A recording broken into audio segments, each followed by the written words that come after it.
Soko kwate suti ya. Esuti yo nagikutte. Bagirabye dda. Esuti yo ya amaanyi. Esuti no t-shirt. Magala t-shirt. Twagala t-shirt. Twakingidde mu bango ne tuliwanika. Kati olwo abase Isma. You see, what is important is not whether they used a pistol, it's not whether they used the AK-47, they must be apprehended. I know what we are saying, and in fact, these people who speak don't know how they handle information. When you say AK-47, it means a wider network. Abasirikale bonna balina AK-47. What you would say is a unique gun. We want to tujinamu. Chobola nabagamba ti omuntu eyagenda n'akwata kitatta n'amukwasa pistol yatta omusango. Why? Bw'obanga oyina mutabani wo omwana wa myaka 4 kasula n'enjuma ne maama we mu kisenge, bw'oba omukyusa nappi n'omusanga n'ekondo mu nnya yaba azikozesa ku maama we, it means that the woman has been exposed. Is a powerful man who enters your home.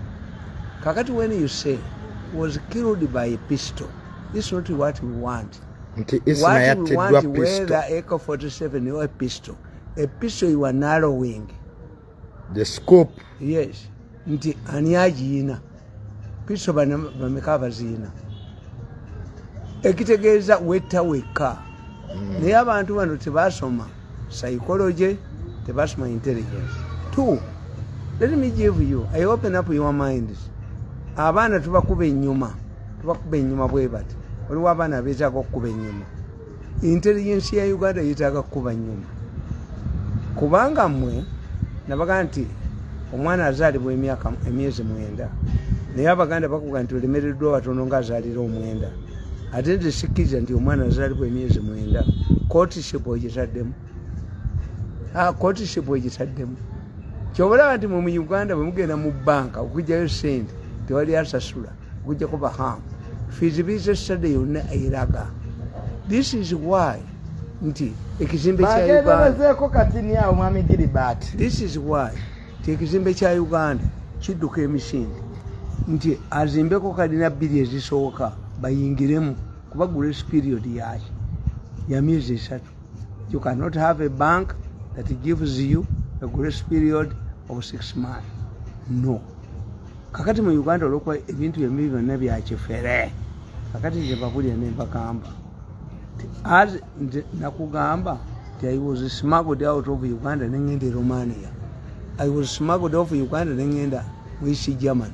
I was smuggled off Uganda nengenda Israel. I said the security mu mawanga gonna bagiwa bagezi. Kakati when you analyze the situation kyembagamba timbadde mbagamba holomark tibata ku Friday batogenda okulaba president mubeera mu mukazi ne boda ekuyamba to escape eyo njijjamu as a serious intelligence officer. Kakati today driver tafa,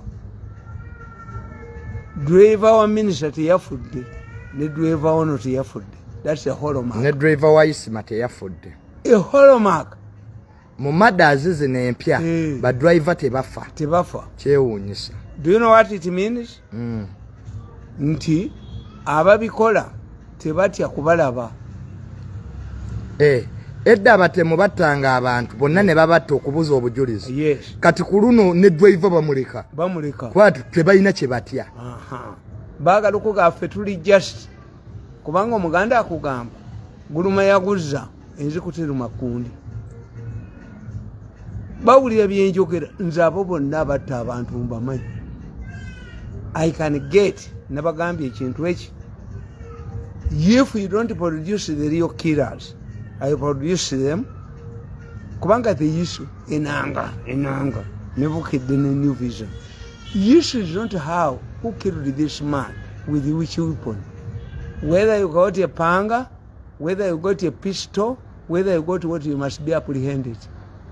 Era nze mission nabagambye nti mu week yes 2 police wetaleta batemu ogenda baleta ngenda kuwa report wa muganda wange magambo wa Saidi Mwesiga ngenda kuwa report owa afende muhoza kuba miso ina technology ekolera ku satellite kati police wetaleta batemu ekyabaddawo miso ekiina ekyabadde wawe batidde Isma mwe mutamanyi mu technology kwe tuyina ekigambo kimalawo essaawa 2 mu nnyanga tekinnavaawo.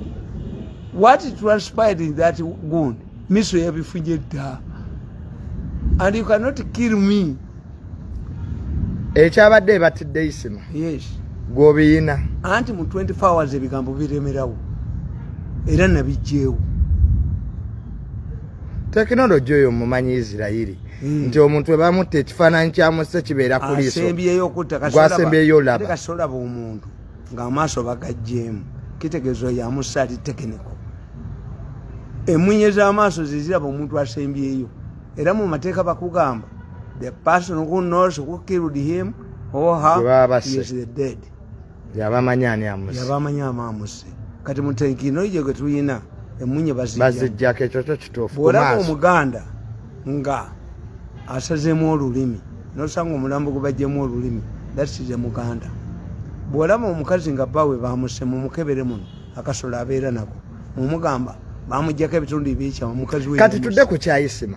So ogambye police ogiwadde wiiki 2 bweremererwa okuleeta abasse Isma ogenda kuandika report egende wa side director Mr. Magambo ogenda kuandika report egende wa General Mozi ng'omulaga butya by'onaaba obusudde.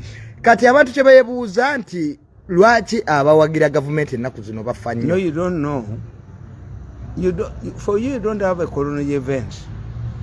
Ndi muhozi bwe yajja bamukolako ki malisi nabagambye nti bajja abasajja Kenya babawe sente kamala akatambi kamala ye yakatuguza ku $5,000,000 abamiso omusajja bamuyita kamala owe Kenya yakatuguza akatambi ku $5,000,000 kyobula bambaga mwekwata mwekka balina obuma buli nyuma balina obuma buli mu nviiri abamiso okusobola okukola recording eyo kamala omusajja bamuyita kamala owe Kenya twamuwe $5,000,000 natulikodingira. Kati waga recording eyo luli yatuuka ewa president overreacted General Mozi yasikala president oluga recording gye wakola bagimuwa nti kati obutambi mbuyina nga afende muhozi bamugambye ali konsayiringe ne lwabwoko mukodomiwe nalabye nzeyire mu meeting nendaba gundi kubambi yina byombi na technology wa satellite nina amalogo ate nina ne knowledge. Kati mu meeting nga President 7 yasinkanye General Mozi President yalagira mwami lwabogo yetondere President yalagira lwabo akatambi kamujjako waya omusajja yagamba banne ti omusajja byanvumye I was lowered I was kati agoma chini awumba nkulaba ku majini kakati bino bimutta abantu satellite have already captured what transpired in that meeting.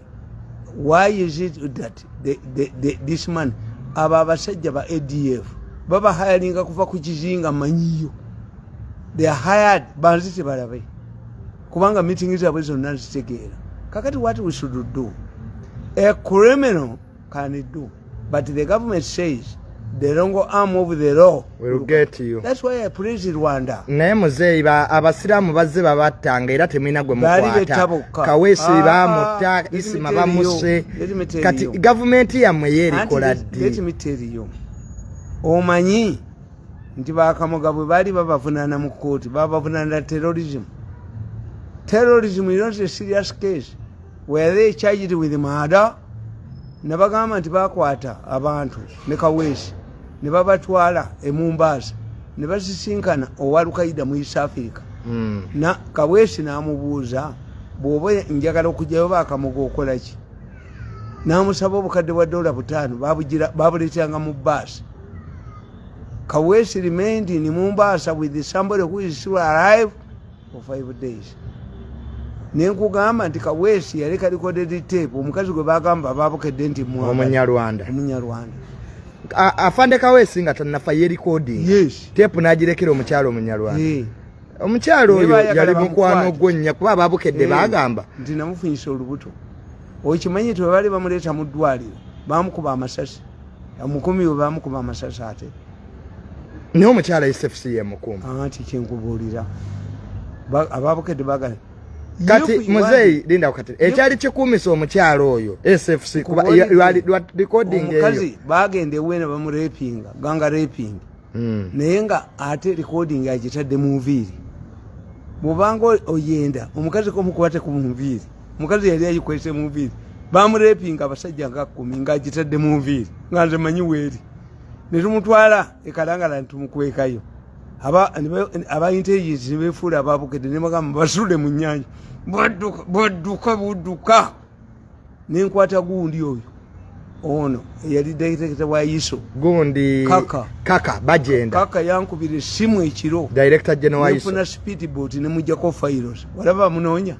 yaŋŋamba jangu mirundi okime files zange ze baagala kubanga mbayinako details files nazijjayo I had to hire speedboat miso y'amaanyi director general ISO yakubira nagamba funa speedboat ojonzijeko files baagala kunsiba kubanga nemedde files kaka kye yakolanga yawandikanga files nateeka mada bajja kubayoola gye bujja kakati baagala ozimujjako kaka yankubira essimu miso hired a speedboat nengende wa kaka nezijjayo gye ziri temumanyiiyo ate katiyinza okuba ziri bwa muhoozi nebano bankubanga bagamba nina recording ze ez'okutta abantu mu malwaliro organic ye ayino zireeta they are prolonged the way because they thought I will surrender those recordings. In fact, okukuba amanyi gonna recording zinziina zizogende wa muhoozi kati ku recording ezo waliwo gye n'omwe eyampita nena ngaji recording ezo zibayisa bubi waliwo gye n'omwe eyampita nagamba naŋŋamba recording ezo zibayisa bubi bampe sente ono yagenda 4 billion Museveni ampadde sente omukanada ampadde sente nze mbamba wokinga nabagamba eno machine omagye nagijja naye mu state house nga ngiina because I'm a trained man egula millions za $16 ne government esobola zigula ate bamanyi weeri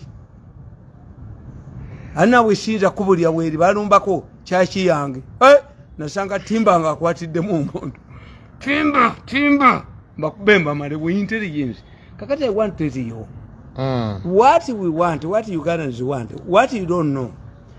Omwana bw'oba omugobereza ettaala n'ogimuggyako omwana muto kyayagala follows it agigoberera today in our times in the 80s in the 70s in the early 80s of Museveni they used to arrest journalists of the print media. Mwenda, how many times was Mwenda arrested? How many times was monitor people raided? Today it is no longer the print media. The print media has lost social media. Social media kati ina amani. Social media ye ina amani. Omwana janoonya gavumenti ye mwana anoonye ettaala. Babloga bayina amani kati. Babloga bafunye amaki. Amani. Kubanga for you waliwo omusajja yagaggawala mu buyindi naggwawo. Nagagawala nnyo. Why?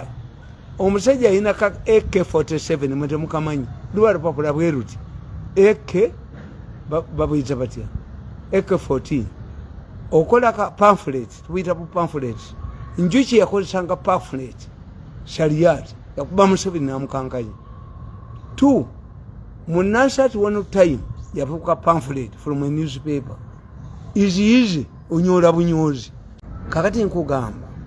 Nti you are now with the bloggers in the target.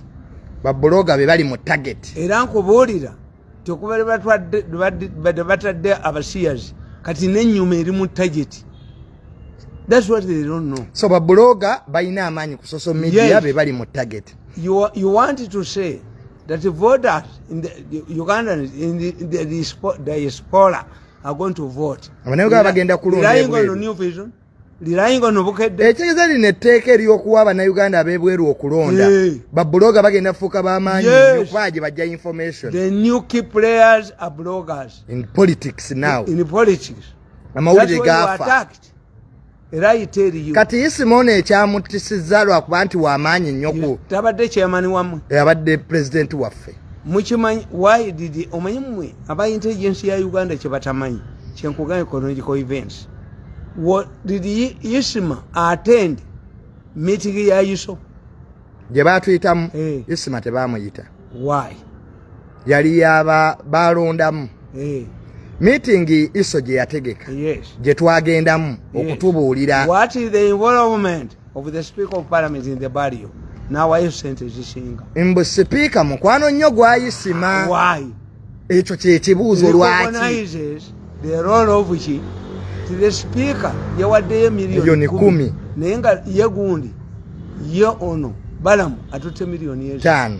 I wish I had talked to Muhozi. Kitegeeza intelligence ya muteri influencing bali. Kyenjagadde kyokoonyeeko ennyo nti Isma ne Speaker omukwano baagujjawa.